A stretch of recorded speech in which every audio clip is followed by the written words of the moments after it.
Episode 11-15. Keluarga Li juga penasaran dengan sosok legendaris seperti Jian Singer dan mereka semua ingin melihat penampilan aslinya. Kepala keluarga Li berkata, "Semuanya, dengarkan baik-baik. Anda harus menghormati Dr. Jian. Kamu tidak boleh menunjukkan kekasaran sedikit pun." Saat dia berbicara, kepala keluarga Li menatap tajam ke semua orang dan melanjutkan, "Dokter ajaib Jian bukanlah seseorang yang bisa kita sakiti." Semua orang dari keluarga Li segera mengangguk. Namun, kepala keluarga Li masih sedikit khawatir. Dia takut seseorang akan menyinggung perasaannya dan menimbulkan masalah bagi keluarga Li. Kemarahan Jianxing bukanlah sesuatu yang bisa ditahan oleh keluarga Li. Pada saat ini, seseorang berteriak, "Mereka di sini." Begitu dia selesai berbicara, konvoi itu melaju ke pintu masuk istana dan berhenti. Setelah kepala keluarga Li berjalan ke mobil dengan cepat, dia membuka pintu dan berdiri di samping dengan hormat. Keluarga Li segera maju dan otomatis terbagi menjadi dua baris sambil menunggu Jian Singer keluar dari mobil. Setelah Jian Singer keluar dari mobil, dia melihat sekeliling dan berkata dengan tenang, "Barisan ini cukup bagus." Semua orang tercengang saat melihat wajah Jian Singer. Mereka semua sangat terkejut hingga membeku, seperti patung batu di depan pintu. Mata semua orang dipenuhi kebingungan.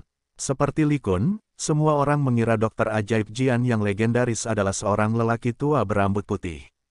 Tanpa diduga, Miracle Dr. Jian yang legendaris sebenarnya adalah seorang gadis kecil. Meskipun Jian Singer terkenal, sangat sedikit orang yang pernah melihat penampilan aslinya sebelumnya. Keraguan di mata orang-orang ini dapat dimengerti. Anggota keluarga Li mengerutkan kening. Jika bukan karena instruksi kepala keluarga, mereka pasti sudah mengusir Jian Singer. Kepala keluarga Li segera maju ke depan dan berkata dengan hormat, "Dokter ajaib Jian, Anda di sini."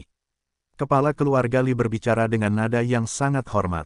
Kepala keluarga Li berkata dengan antusias, "Dokter ajaib Jian, untuk menyambut Anda, saya mengundang koki terbaik di Provinsi Iblis untuk menyiapkan jamuan makan.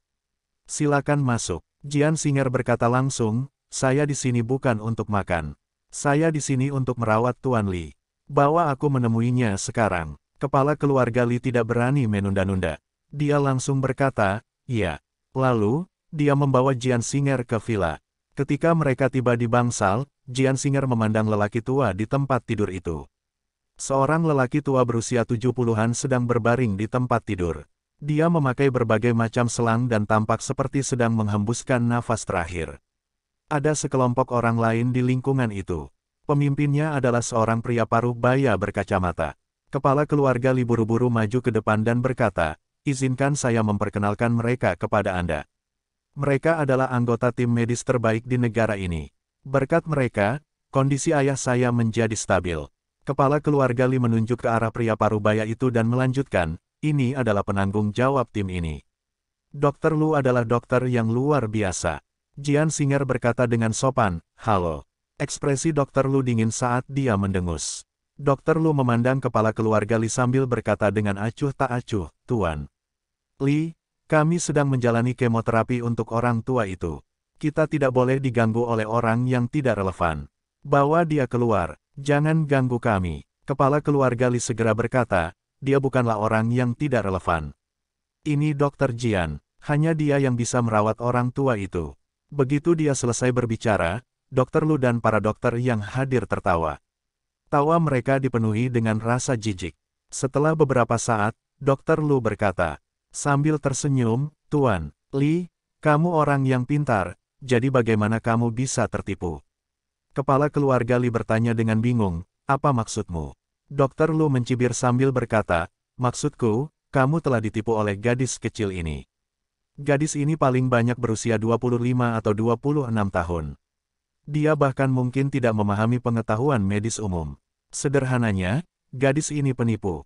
Kami adalah tim medis terbaik di negara ini saat ini.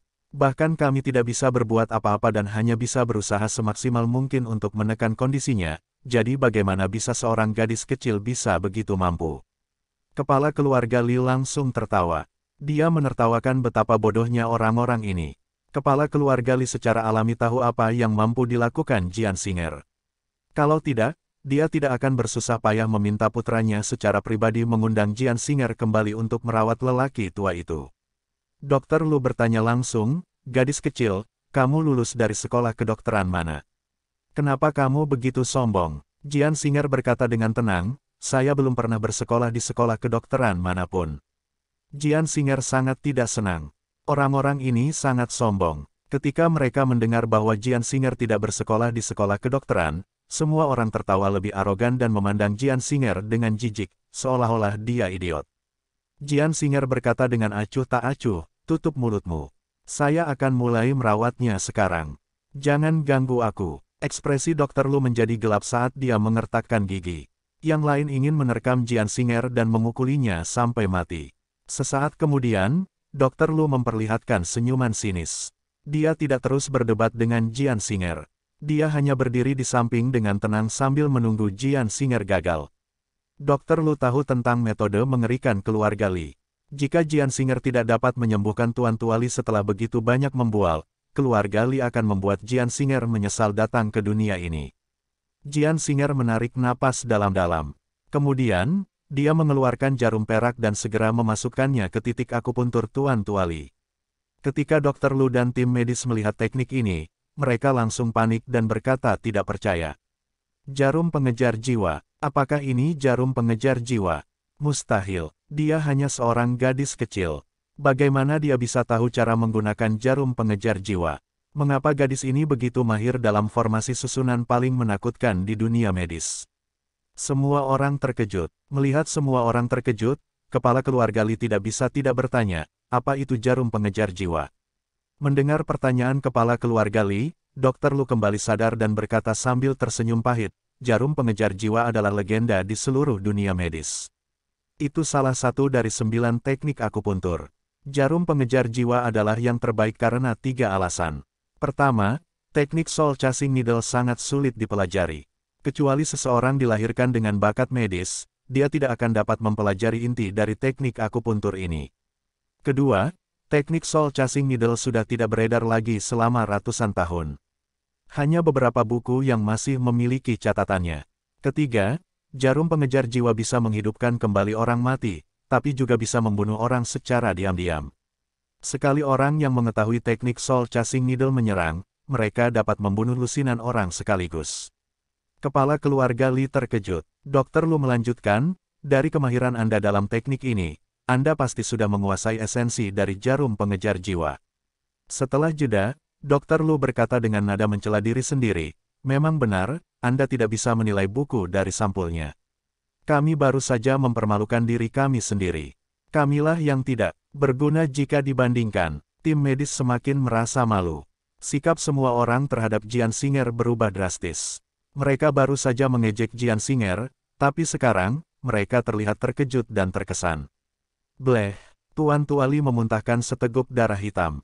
Semua orang maju untuk memeriksa. Darah hitam mengeluarkan bau busuk.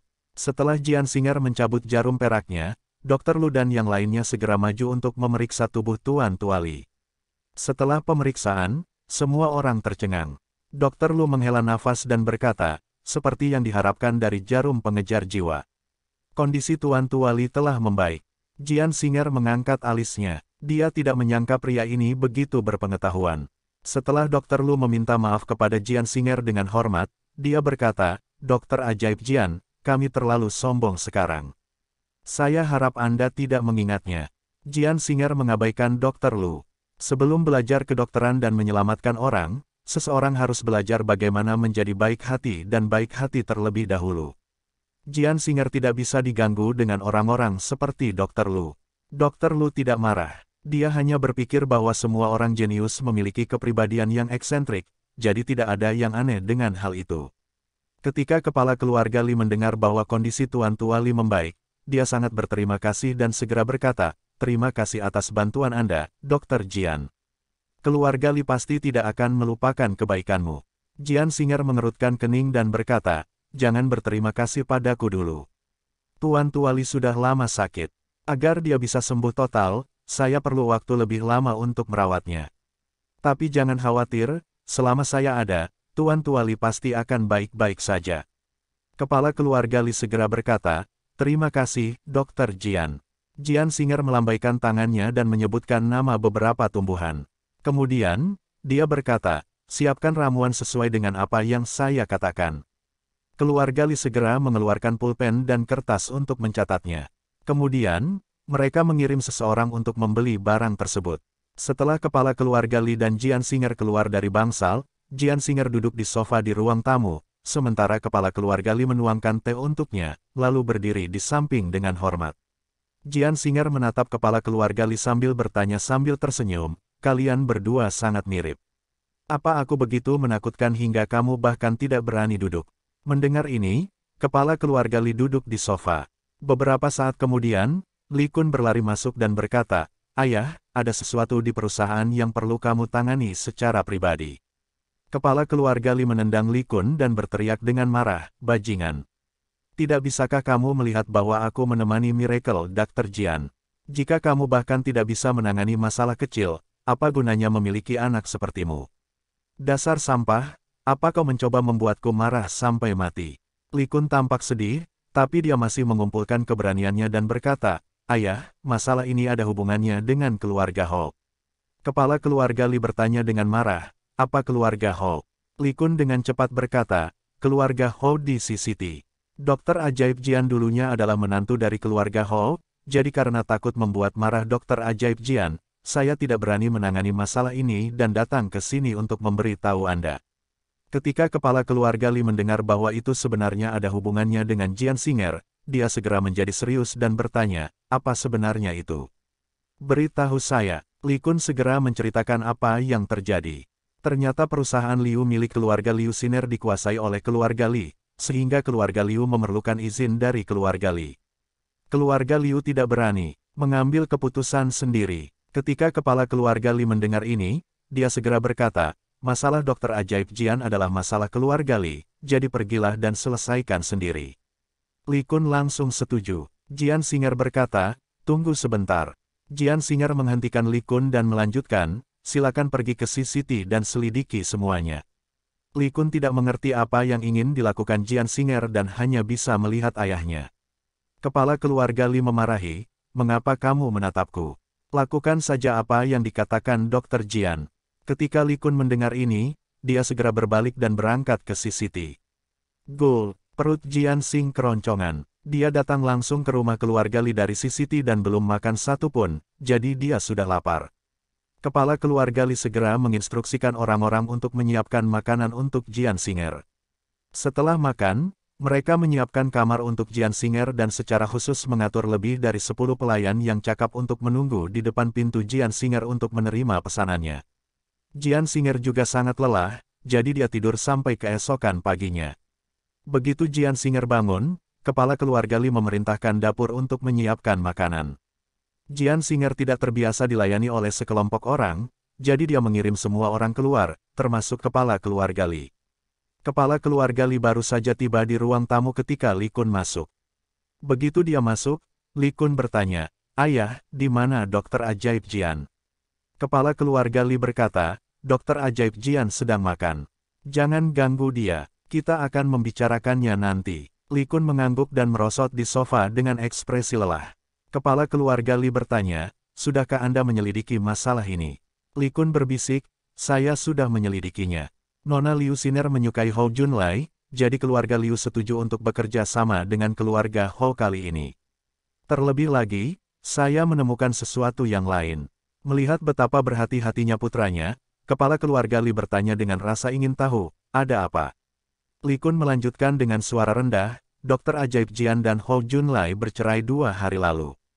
Mendengar ini, kepala keluarga Li berpikir keras. Li Kun berkata, "Ayah, saya sudah meminta keluarga Liu untuk bekerja sama dengan keluarga Hou dan saya juga meminta keluarga Liu untuk berinvestasi di perusahaan Hou Jun." Li Kun memandang ayahnya dengan puas sambil melanjutkan, "Ayah, aku sudah menangani masalah ini dengan baik, jadi ayah harus memberi hadiah padaku kali ini." Dengan itu, Li Kun menunggu pujian ayahnya dengan ekspresi puas diri, tetapi kepala keluarga Li menamparkan wajah Li Kun. Tamparan. Dari suara kerasnya, terlihat jelas bahwa kepala keluarga Li telah menggunakan seluruh kekuatannya dalam tamparan ini. Li Kun langsung tercengang dan berkata dengan ekspresi sedih, "Ayah, aku ingin hadiah." "Kenapa kamu memukulku?" Kepala keluarga Li berteriak dengan marah, "Hadiahi kamu." Aku akan membalasmu dengan tamparan keras. Kepala keluarga Li sangat marah sehingga dia menendang Li Kun lagi dan memarahi dengan marah. Kamu tidak berguna, apakah kamu tidak punya otak? Li Kun memandang ayahnya dengan bingung. Kepala keluarga Li melanjutkan, kamu sudah menyelidiki semuanya, jadi mengapa kamu masih melakukan hal bodoh seperti itu?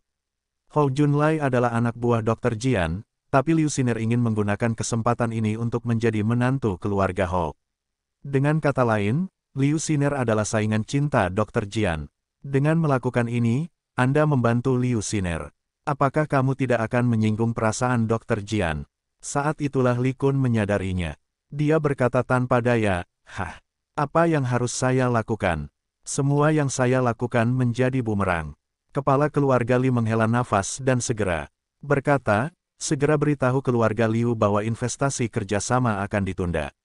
Li Kun mengangguk. Ketika kepala keluarga Li melihat sikap Li Kun, dia semakin marah dan berkata, "Saya sangat dihormati sepanjang hidup saya, tapi kenapa saya memiliki anak yang begitu bodoh?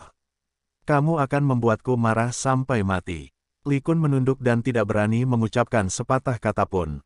Kepala keluarga Li memandang Li Kun dan bertanya, "Ngomong-ngomong, saya hampir lupa bertanya, bagaimana Anda meminta dokter ajaib Jian untuk menyelamatkan orang tua itu?" Li Kun tidak berani menyembunyikan apapun, jadi dia menceritakan semuanya. Setelah kepala keluarga Li mendengar ini, dia menarik napas dalam-dalam dan berkata, "Kamu akhirnya menangani sesuatu dengan baik. Jika kamu bahkan tidak bisa menangani ini dengan baik, aku benar-benar harus mempertimbangkan untuk memiliki anak laki-laki lagi." Kepala keluarga Li berkata dengan acuh tak acuh, masalah ini akan sangat bermanfaat bagi keluarga Li. Pertama, orang tua itu akan sembuh. Kedua, keluarga Li akan memiliki lebih banyak kesempatan untuk berteman dengan dokter ajaib Jian. Berteman dengan seseorang seperti Miracle Dr. Jian adalah hal yang luar biasa bagi keluarga Li. Dengan itu, kepala keluarga Li memandang Li Kun dengan serius dan menginstruksikan, "Kamu harus menangani ini sesegera mungkin. Ingat, jangan membuat kesalahan apapun." Li Kun segera mengangguk dan berkata, "Baiklah, ayah." Kepala keluarga Li sangat puas dengan tanggapan Li Kun dan berkata, "Dokter ajaib Jian mungkin sudah selesai makan, jadi ayo berangkat sekarang." Li Kun segera berdiri dan berjalan menuju ruang makan. Setelah memasuki ruang makan, Li Kun menyapa Jian Xing'er dengan hormat. Jian Xing'er bertanya, "Apakah kamu sudah menyelidiki semuanya?" Li Kun segera berkata, "Kami sudah menyelidiki semuanya. Perusahaan Tuan Hou memang menghadapi masalah besar. Dalam 2 hari terakhir, Tuan Hou sering mengunjungi Liu Xiner di rumah sakit, dengan harapan dapat menjalin kerja sama dengan perusahaan Liu." Di tengah jalan, Li Kun berhenti dan tidak berani melanjutkan. Jian Xing'er berkata, "Lanjutkan, saya tidak marah." Baru kemudian Li Kun melanjutkan dengan hati-hati, untuk merayu Tuan Hou, Liu Xiner mencoba yang terbaik untuk membantunya. "Saya mendengar dari ibu Tuan Hou bahwa jika Liu Xin dapat membantu Tuan Hou menyelesaikan masalah perusahaan kali ini, dia akan setuju untuk membiarkan Liu Xiner menjadi menantu perempuan keluarga Hou." Ketika Jian Xing'er mendengar kata-kata ini, dia mencibir dalam hati. Mantan ibu mertuanya benar-benar hebat. Setelah memberikan janji sebesar itu kepada Liu Xiner pasti akan memikirkan cara untuk menyelesaikan kerja sama ini. Jian Xing'er mengangkat alisnya dan berkata, "Liu Xiner bukanlah orang baik. Pada akhirnya, keluarga Hou akan menyesalinya." Niat membunuh muncul di mata Li Kun saat dia berkata, "Dokter ajaib Jian, Liu Xiner terlalu besar untuk celananya. Dia sebenarnya berani merebut priamu. Saya akan mengirim seseorang untuk menghukumnya." Jian Xing'er menarik napas dalam-dalam dan berkata dengan acuh tak acuh, "Hou Junlai tidak ada hubungannya denganku lagi. Dia bukan lagi laki-laki saya. Saya orang luar sekarang, jadi saya tidak ingin ikut campur dalam masalah antara keluarga Hou dan keluarga Liu. Masalah ini berakhir di sini." Li Kun mengangguk. Li Kun cukup pandai mengamati ekspresi orang. Li Kun tahu bahwa meskipun Jian Xing'er mengatakan itu tidak masalah, dia tetap tidak bisa melepaskannya. Tidak peduli apa yang dilakukan Li Kun, Jian Xing'er tidak akan bahagia. Pada akhirnya, Li Kun memutuskan bahwa tanpa izin Jian Xing'er, dia pasti tidak bisa membuat keputusan sendiri. Hal terbaik yang harus dilakukan saat ini adalah menunggu dan melihat. Setelah Li Kun keluar dari ruang makan, dia segera menelepon keluarga Liu. Saat ini, di bangsal rumah sakit rakyat pertama CCT, Liu Xiner memandang Hou Junlai dengan lembut. Hou Junlai jelas merasa sedikit tidak nyaman, tapi dia tetap memaksakan senyum. Hou Junlai berkata, "Nona Liu, terima kasih atas bantuan Anda kali ini. Terima kasih kepada Anda, kami dapat bekerja sama dengan Liu Corporation." Liu Xiner memandang Hou Junlai dengan mata penuh nafsu saat dia berkata, "Junlai, dengan hubungan kita saat ini, kamu tidak perlu berdiri di atas upacara. Nyonya, Hou datang tadi malam dan berjanji akan mengizinkanmu menikah denganku setelah masalah perusahaan selesai. Kami akan menjadi keluarga mulai sekarang." Saat Hou Junlai mendengar ini, dia mengerutkan kening. Keputusan Nyonya Hou membuat Hou Junlai sedikit marah. Baru sekarang Hou Junlai mengetahui hal ini. Hou Junlai membenci Liu Xiner dari lubuk hatinya. Tentu saja, dia tidak ingin menikah dengan Liu Xiner. Dia sedang memikirkan bagaimana cara melarikan diri tanpa cedera setelah masalah perusahaan diselesaikan. Liu Xiner berkata, "Junlai, jangan panggil aku Nona Liu di masa depan. Panggil aku Xiner, itu lebih intim." Liu Xiner memandang Hou Junlai dengan penuh kasih sayang dan menyentuh pahanya. Hou Junlai segera mengelak dan berkata, "Nona Liu, mohon harga diri." Liu Xiner mencibir dalam hati. Kenapa dia masih berpura-pura menyendiri saat ini? Ketika dia menjadi suaminya, dia akan melihat bagaimana dia masih bisa berpura-pura menyendiri. Di mata Liu Xiner, Hou Junlai tidak bisa lagi melarikan diri. Liu Xiner berkata dengan sombong, "Junlai, di seluruh kota laut, hanya aku yang layak untukmu. Anda tahu kemampuan saya." Hou Junlai tetap diam. Liu Xiner berkata dengan sombong, "Bukankah saya menyelesaikan masalah perusahaan Anda dengan mudah? Berapa banyak orang di CCT yang memiliki kemampuan untuk melakukannya?" Saat ini, seseorang tiba-tiba masuk. Itu adalah seseorang dari keluarga Liu. Begitu orang ini masuk, dia berkata dengan ekspresi jelek, "Nona, sesuatu yang buruk telah terjadi." Liu Xiner mendengus dan berkata, "Mengapa kamu berteriak? Cepat beritahu aku." Tidak ada apapun di CCT yang saya, Liu Xiner, tidak dapat selesaikan. Setelah anggota keluarga Liu melirik Hou Junlai, dia segera berkata, "Keluarga Li menelepon untuk memberitahu kami agar menunda kerja sama dengan keluarga Hou." Ketika Liu Xiner mendengar ini, ekspresinya langsung berubah menjadi jelek. Apa yang sedang terjadi? Bukankah ini sebuah tamparan di wajah? Dia baru saja membual kepada Hou Junlai bahwa tidak ada apapun di CCT yang tidak dapat dia selesaikan dan bahkan mengatakan bahwa kerja sama ini semua karena penghargaannya. Pada akhirnya, bagaimana keadaannya menjadi seperti ini? Hou Junlai berkata, "Nona Liu, fokuslah pada pemulihan saat ini. Aku masih ada urusan, jadi aku pergi dulu." Setelah Hou Junlai memandang Liu Xiner dengan kecewa, dia berdiri untuk pergi. Hou Junlai tiba-tiba menghela nafas lega memikirkan bahwa dia tidak perlu menikahi Liu Xiner lagi. Namun, hal ini berarti masalah perusahaan masih belum terselesaikan, membuat Hou Junlai sedikit khawatir. Di bangsal, segera setelah Hou Junlai pergi, Liu Xiner melompat dari tempat tidur dan menendang pembawa pesan sambil berkata dengan penuh kebencian, "Kamu membuatku malu. Kenapa kamu harus masuk tepat saat aku sedang membual?" Liu Xiner berharap dia bisa membunuh utusan itu. Anggota keluarga Liu juga bingung. Dia tidak tahu kesalahan apa yang telah dia lakukan hingga membuat Liu Xiner begitu marah. Di rumah keluarga Li di Shanghai, Jian Xing'er sedang merawat Tuan Tua Li. Dr. Lu dan tim medis berdiri di samping dengan hormat saat mereka membantu Jian Xing'er. Semua orang memandang Jian Xing'er dengan hormat dan tidak lagi memiliki kesombongan sebelumnya. Mampu membantu dokter ilahi seperti Jian Xing'er adalah suatu kehormatan tertinggi bagi mereka sebagai dokter. Itu akan menjadi sesuatu yang bisa dibanggakan kepada orang lain di masa depan. Jian Xing'er masih bersikap dingin terhadap kelompok orang ini. Kepala keluarga Li dan Li Kun berdiri di samping dengan hormat, karena takut mengganggu Jian Xing'er. Seorang pelayan masuk dari luar dan berbisik, "Tuan, seseorang baru saja menelepon dan berkata bahwa dia memiliki sesuatu yang mendesak untuk didiskusikan dengan Anda." Kepala keluarga Li melambaikan tangannya dan berkata, "Saya tidak bebas." Pelayan itu berkata, "Tuan, orang itu berkata bahwa dia berasal dari keluarga Zhang." Ketika dia mendengar bahwa itu adalah keluarga Zhang, ekspresi kepala keluarga Li langsung menjadi gelap. Dia meninggalkan kamar dan pergi ke ruang tamu. Li Kun mengira sesuatu yang besar telah terjadi, jadi dia mengikutinya ke ruang tamu. Kepala keluarga Li pergi ke ruang tamu dan mengangkat telepon. Kepala keluarga Li, yang baru saja marah, penuh senyuman saat ini. Dia terus mengangguk setuju. Nada suaranya sangat hormat dan bahkan dia terlihat sedikit lucu. Li Kun tercengang. Dia bertanya-tanya apa yang disebut sebagai peluang besar. Kalau tidak, mengapa ayahnya bersikap seperti ini? Setelah menutup telepon, kepala keluarga Li duduk di sofa dan menyeka keringat di dahinya sebelum menghela nafas lega. Li Kun bingung. Ini adalah kedua kalinya dia melihat ayahnya seperti ini sejak dia masih kecil. Terakhir kali adalah ketika Jian Singer datang, dan kali ini adalah yang kedua kalinya.